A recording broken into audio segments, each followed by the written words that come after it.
started like any other late-night segment, with Stephen Colbert cracking a few political jokes, the audience clapping in rhythm with the band, and the anticipation building for the evening's special guest.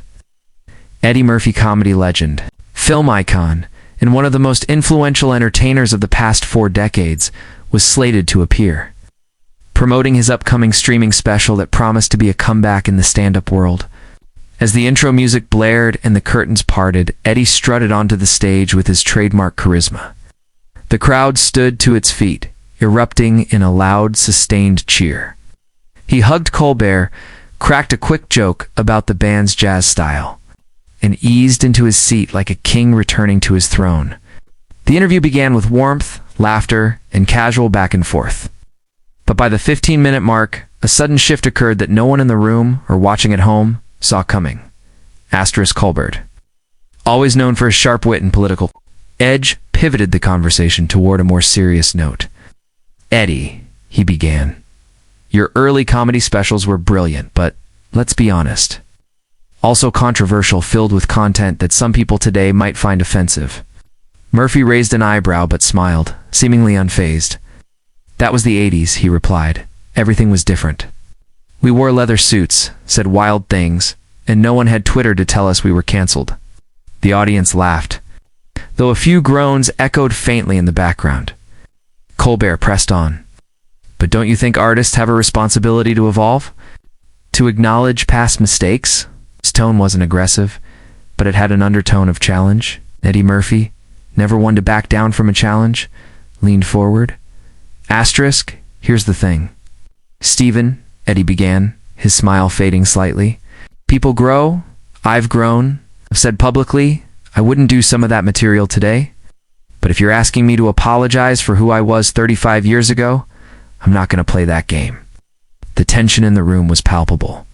Now, Colbert nodded but responded, "It's not just about you, it's about the people those jokes affected. Words carry weight."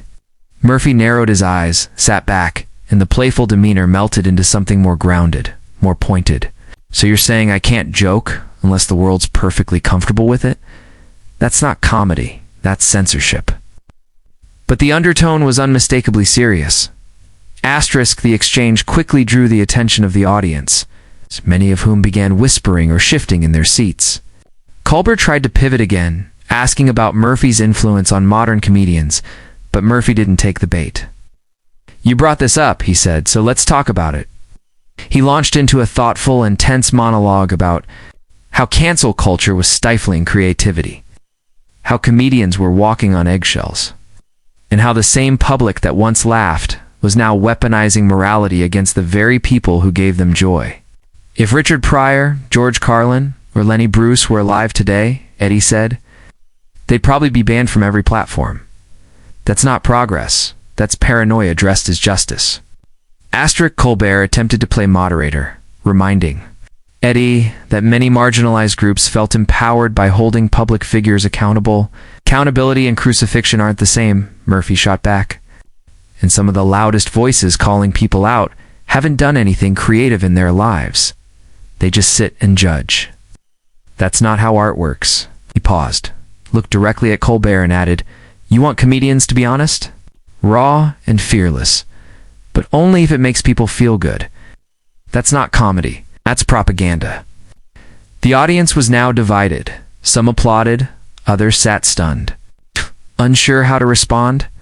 The clash wasn't just generational, it was philosophical.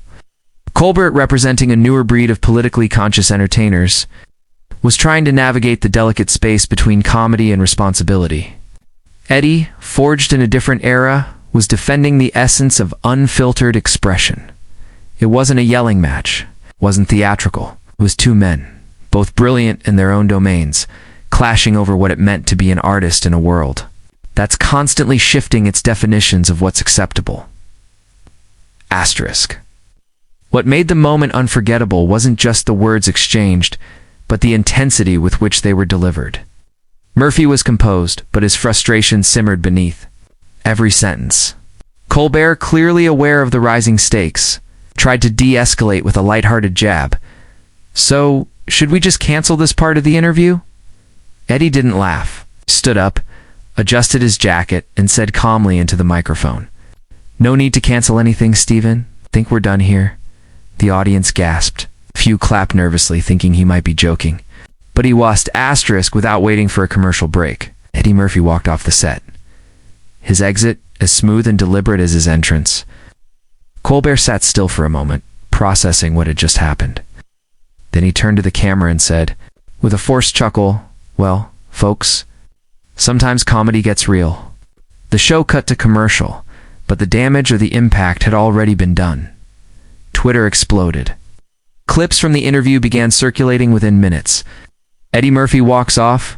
Colbert began trending worldwide.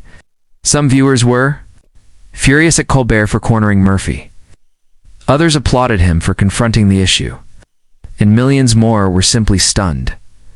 In the following days, the story dominated entertainment news. Late-night hosts, podcast commentators, and news panels dissected every word. Murphy's team released a brief statement. Eddie Murphy believes in comedy without compromise. He stands by his principles. Colbert addressed the event on his show the next night, saying, "I have nothing but respect for Eddie Murphy. We disagreed. It got tense. That's live television." He didn't apologize, nor did he double down.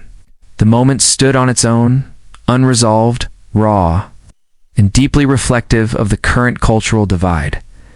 The confrontation sparked widespread debate in the comedy community. Some comedians came out in support of Murphy, arguing that art must remain untouched by political policing. Others felt that Colbert raised important questions about evolving responsibly. But one thing was certain: the conversation had struck a nerve. It exposed the deep rift between artistic freedom and social accountability, a tension that no one show or soundbite could fully resolve. The walk-off became a symbol not of defeat, but of a standoff between two powerful forces pulling in opposite directions. Eddie Murphy, meanwhile, remained relatively quiet. He didn't capitalize on the moment, didn't make media rounds or post emotional videos. Instead, he returned to the stage. His upcoming tour sold out within days. Fans showed up not just for nostalgia, but because they saw in him a defiant authenticity that was increasingly rare. And while the clash with Colbert remained a talking point, for many it solidified Murphy's legacy not just as a legend, but as a voice unafraid to stand or walk for what he believed in.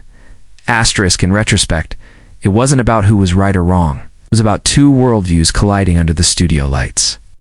One seeking to evolve comedy through social awareness, the other defending its raw, untamed roots. Neither man lost that night. Both walked away, changed, as did everyone who watched.